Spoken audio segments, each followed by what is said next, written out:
am praying to God that Carmelo Anthony gets found innocent. Because a lot of these white folks need to understand you cannot go around putting your hands on people and expecting nothing to happen.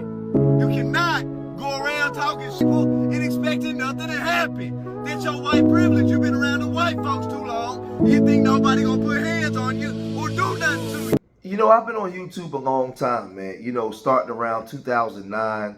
A lot of you guys know me from being a hardcore pro-black, being on Sonetta TV, 125th Street Outside, part of the debates and all that kind of stuff. So I've been around a long time.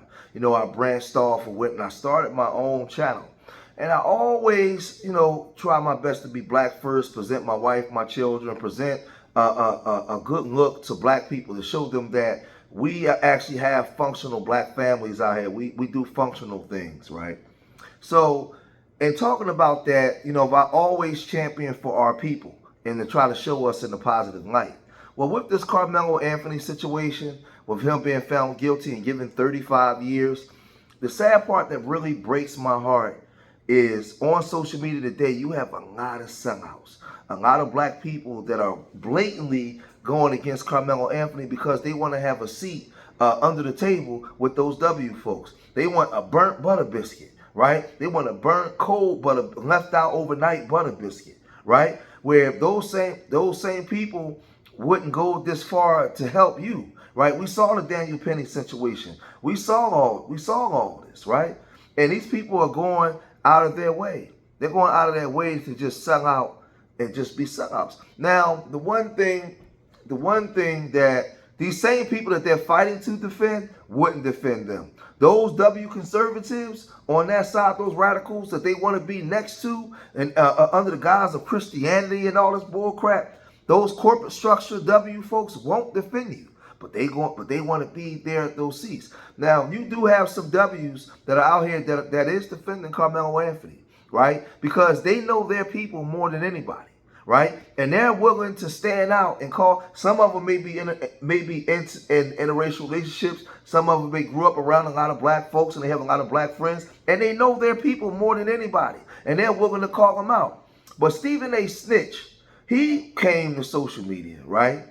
After getting in trouble with Donald Trump and Donald Trump calling him low IQ, I guess his handlers went to him and said, hey, dig this here, man.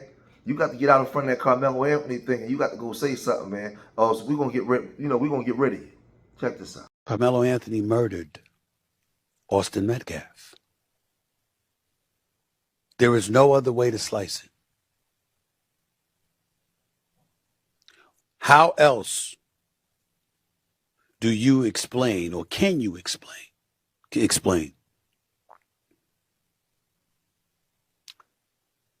You at a track meet, appearing in a visitor's tent, Austin Metcalf and his brother, according to reports, come over to you asking you to leave because you're sitting under their tent. An argument ensues. Folks have said it spanned more than 5-6 minutes. Others said it went as long as 15. A two-hand shove is believed to have happened by one witness. Another witness said it was a one-hand shove.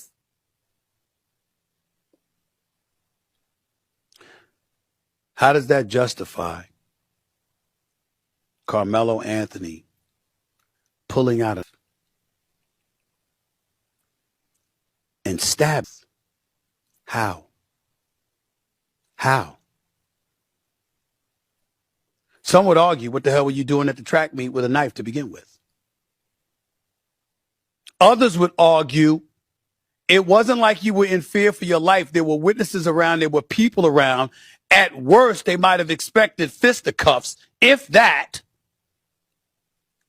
A matter of fact, one witness was quoted as hearing Austin Metcalf said, I don't want to fight you. I don't want to fight you. But Carmelo Anthony saying, touch me, put your hands on me, and watch what happens. A witness, not a witness to the actual stabbing, but somebody who was in attendance in the immediate aftermath of the stabbing, reportedly, according to testimony, sworn testimony, on the stand said they went to Carmelo Anthony, who had jogged away from the area of the incident. They walked up to him and they said, "What happened?" He said he put his hands on me, as in Austin Metcalf. He put his hands on me. Now, Stephen A. Smith has a very large platform. He has a very large platform. And you can see here, he wasn't trying to be balanced or fair or nothing, right? I see, this is funny, right? He didn't talk about the defense. He didn't talk about the all-W jury. He didn't talk about nothing. Now, he always talk about systematic racism and all this kind of stuff when he wants to, when he gets too much heat from the black community, he tries to throw all this stuff in there, right? He didn't talk about none of the things that could have made Carmelo Anthony look human, right? He made Carmelo Anthony look like a thug, look like he was just a criminal. Now, mind you, the boy doesn't have a criminal record, never been in trouble with the law, straight A student, right? Everything. He didn't mention none of those things. He didn't mention anything that would make Carmelo Anthony look positive in any sort of way, right? This is how I know this is for his handlers, right? Because he's in trouble with Donald Trump. Right? He's in trouble with Donald Trump. This dude is a complete jerk, man.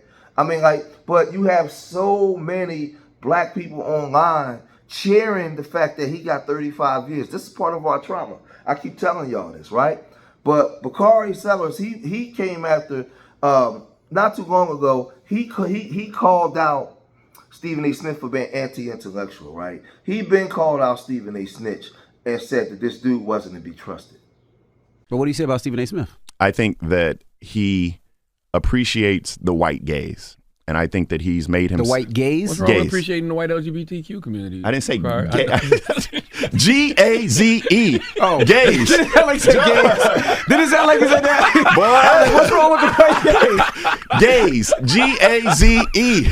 Lord. I'm glad you cleared that up. Yeah, I was like... What he was saying. But nah, he piles around with the Sean Hannitys and Tucker Carlsons of the world. He gives them their platform. Just, last week he's talking about how when Donald Trump says that black folk find it relatable that he's going through his prosecution, I think that his anti-intellectualism, Stephen A. Smith, confused that that persecution with prosecution.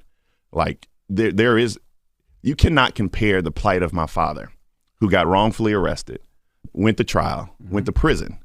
Right, that is a persecution to the plight of Donald Trump. Shot at, shot, not even shot at, shot. Yes. Right, so you can't compare that. And I think that he talks loudly, and I think he comes from just a place of anti-intellectualism where he doesn't know, and I think that he's used as a conduit for white supremacy, particularly in these echo chambers. And what happens is white folk, white conservatives are able to be like, when you say dumb stuff like, black people find it relatable that Donald Trump is indicted, right? Mm-hmm. First of all, it perpetuates stereotypes that we're hyper-criminalized, etc. But when you say that, white folk now look at you and be like, aha, there's even a Negro that says that too. Mm-hmm. And he's just, he's kind of a useful idiot when it comes to things like that. Mm-hmm. Now, I disagree with his sports takes all the time, right? But that is what it is. But the stakes are too high for that level of ignorance. And so, Jason Whitlock is a different animal. I think Jason Whitlock, Stephen A. Smith are all in different lanes. I don't want people to think they're the same, but I do think they contribute to an erosion of our culture and particularly the success thereof. Generalization of when they ask those questions. Like if somebody asked Stephen A. Smith that, he shouldn't accept it. He should say, I can't speak for all black people. I mean, but that's anti-intellectualism. Mm-hmm. And that's also like a weird level of confidence because he appreciated the question. So he was like, I'm an arbiter of all things that are black. Let me tell you how black folk feel. Mm-hmm. But I mean, he used to hang out like Sheriff David Clark. I mean, you heard what he said about, remember back in 2017, you gave him Donkey of the Day in 2017, if I'm not mistaken, 2017, 2018. Because he was like, back when J.R. Smith and the players were wearing hoodies, he said that they shouldn't wear hoodies because it would remind white people of Trayvon Martin. Like, what are we talking about? Mm-hmm. This isn't the first time we've been down this path with him. And so, it's about accountability in our community. So I just called him out. So Stephen A. Smith didn't even say, well, you know what? Well, maybe he's guilty, but that 35 years was excessive because there's other cases in case law that can show that he did less and got way more than what these other people have done over there in Belton County and other counties. He didn't use his platform to do none of that. None of it. Right? He spoke as if this kid was just an animal, right, that deserved 35 years or more. That's what he used his platform for. But people want to forgive him and let him get away with it, right? Even if some of you black people out there that say he's guilty, you believe he deserved 35 years, but Casey Allison only deserved 10? Daniel Penny deserved nothing? We've seen the Daniel Penny video, and he got raised like $3 million. Like, y'all so traumatized when you get caught up with so-called black on black crime that you overlook the things that also happen to us, right? The other groups don't equate what they got going on in their community. When somebody outside their community do something to them, they want vengeance. They want you to get everything, right? Because we got things that go on in our community. We allow people to just come in and just do whatever they want to do towards the harm us and make justification for it. Turn around, well, look at what you do in your community. That has nothing to do with what they've done. Nothing. Absolutely nothing to do with what they've done. Now, even if you said he was guilty, but he didn't deserve that 35 years was unjust, you didn't even do that. The crazy part is you got W folks that's calling this out. And W folks are saying, hey, my people, you done went too far. They're calling out their own people. Secret Service Sam here, and Stephen A. Smith is at it again, man. He is Django and chaining. He's Charleston whiting out and saying Karmelo got everything he deserved. I mean, why does this guy even have to speak? What is that old saying? All skin folk ain't kinfolk? Well, I think that applies here.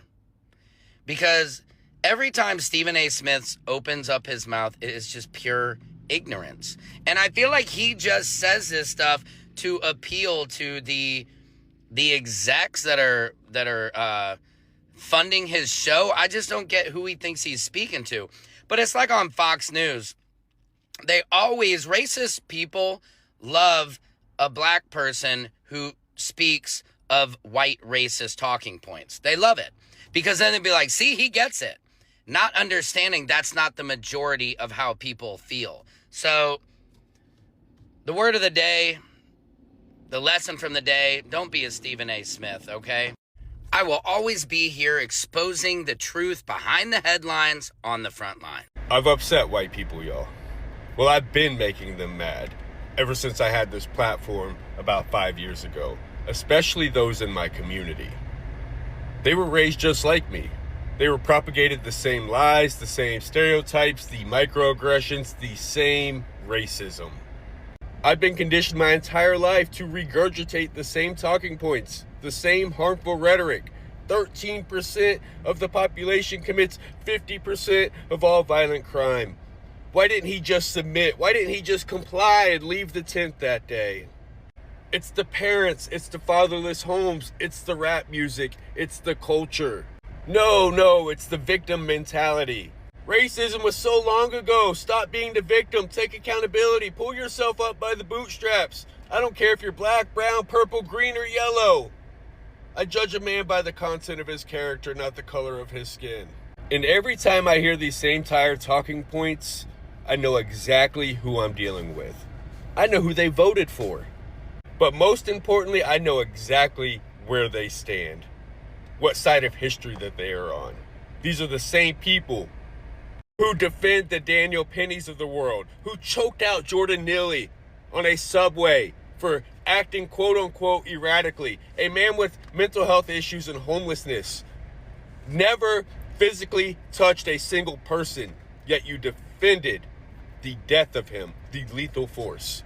These are the same people who just a couple weeks ago defended Rick Chow, a store owner who chased a 14-year-old kid out of a store and shot him in the back lethally. A fatal shot to the back because he thought that he stole a $1 bottle of water. You're the same people. You're the same people who defended George Zimmerman when Trayvon Martin was walking through a neighborhood while black with a pack of Skittles and a hoodie. You defended his death. Why didn't he just comply?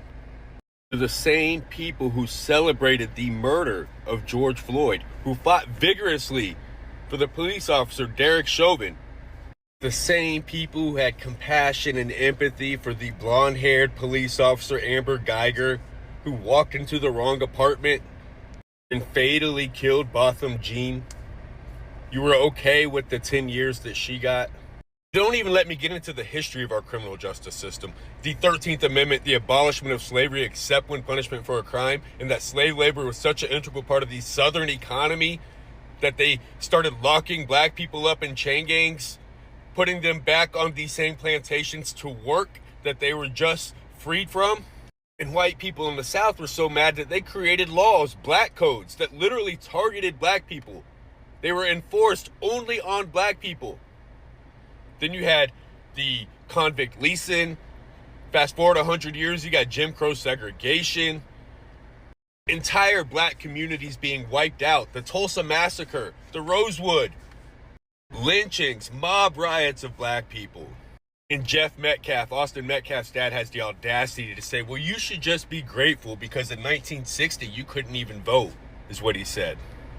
And that's the attitude, the arrogance, the ignorance of white people in America. At least the white people who we know exactly who they voted for. It's the hypocrisy, it's the double standards, it's the people who used to say all lives matter as a protest to Black Lives Matters, but have clearly shown disregard for black lives, have shown that black lives have never mattered in this country. As we've witnessed with 14-year-old Cyrus and 17-year-old Karmelo, 2 kids. And for the white people in my community who have messaged me, who have commented, who have gotten upset about my content, the things that I talk about, you can stay mad, because I'm going to keep speaking truth to power and love. I will continue to be the change I wish to see in this world. Justice for Carmelo Anthony. And see, you have some W America that's out here that's tired of their own people. They have some of them have a soul, they have a spirit, they see what's going on. But then you have these black sellouts. They would do anything for a dried up piece of butter biscuit that fell on the floor. Right? Anything that's been left out for 2 days. They'll do anything for that butter biscuit, man. But as soon as they finish with their tools, they break them. Y'all got to let me know what y'all think, though. If you made it this far in the video, hit that like button. Subscribe to Street Media TV. Leave your comments in the comment section. Remember, I love y'all. Till the next time. Peace.